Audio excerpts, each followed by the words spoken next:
Guys, gumawa ko ng langis ng niyog. Ito yung pinakaano niya, yung tawag dito. Basta pang toppings to sa mga kakanin. Ito yun, oh.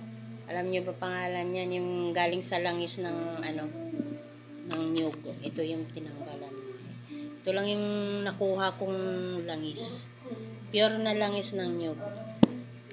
Tapos ito naman, yung buto ng avocado.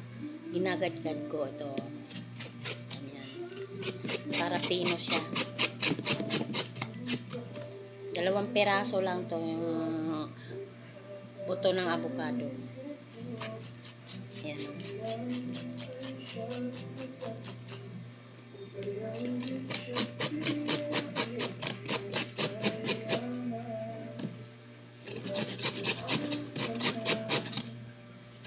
Nagkukulay orange.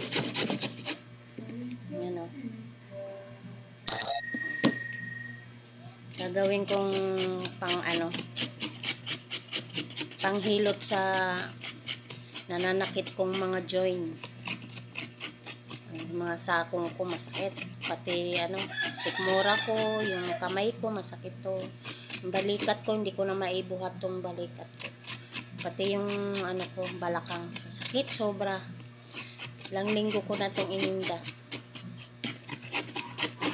Kaya pagkahaluin ko lang to.